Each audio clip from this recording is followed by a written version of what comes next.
Hello, everybody. My name is Guillermo Garcia-Manero from MD Anderson Cancer Center in Houston. I'm very happy to be here today at the ASH meeting in San Diego. We're going to be discussing topics related to myelodysplastic syndrome. Hi, I'm Jamie Koprivnikar. I'm from the John Theurer Cancer Center at Hackensack University Medical Center. It's a pleasure to be here today. I'm George Yaghmour. I'm the Associate Director of the Transplant Program at USC Los Angeles. Genuinely honored to join you today for this discussion. I'm Sangeetha Venugopal from the Sylvester Cancer Center, University of Miami.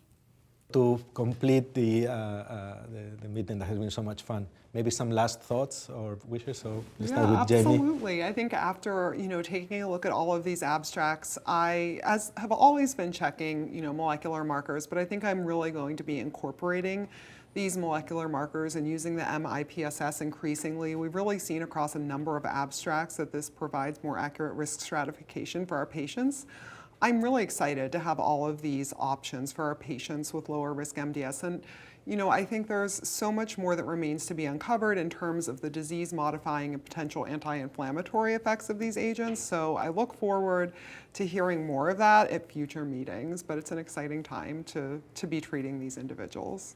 Any closing remarks? Before I close, I just want to add something very important. I had comments from a lot of patients that they go 2 years under my monitoring and any treatment we offer them, and when they get to the point then they progress quickly, they always say like, I never expect my disease will progress that fast when they get to that progression.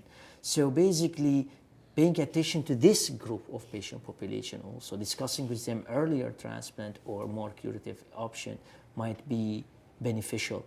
Another comments before I close is venetoclax and the BCL2 inhibitor combo treatment is gonna be offer survival benefit. Okay, we are excited about better response, CR, CRI. Okay, so we're focusing on blast counts and we have more myelosuppressive effects and risk of infection. I mean, in the setting of doing transplant, does it matter? Then we talk about minimal residual disease and the role of MRD before transplant for those patient population in MDS. That's another exciting topics. To close up, it's exciting fields. Over the decades, we didn't have nothing beside erythropoietin stimulant agent. Now we have a lot of active, interesting pathway, including luspatercept and other telomerase inhibitor. And definitely, I'm so excited about this data, and we are transitioning to a better world for MDS. Thank you, George. So for me, first of all, to thank you for your attention and for VCT for organizing this. It's a pleasure to be with my colleagues here. Yeah, I agree. We had these ESAs for 30 years, actually, when I was a fellow was a resident. In the early 90s, actually, they were already the only drug that we had. So it's taken 30 years to come with new drug for our patients, but I think it's just the beginning, right?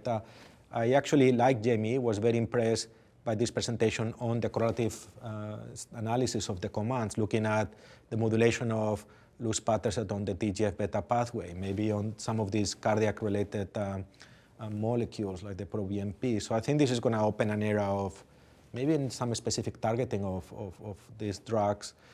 And I think we need to actually finish the job. We need to understand better what this drug does in RS-negative patients. I think the ELEMENTS trial looking at transfusion-dependent patients is going to be really important. The question that Jamie asked is, are these disease-modifying agents or not? So, because if we could show that and spare the transplant, then we'll be probably a little bit better off. And the fact that we already have like some second-generation compounds that maybe in the future could help us rescue some of these patients becoming transfusion dependent, like this KERT-050 or maybe the telomerase inhibitor.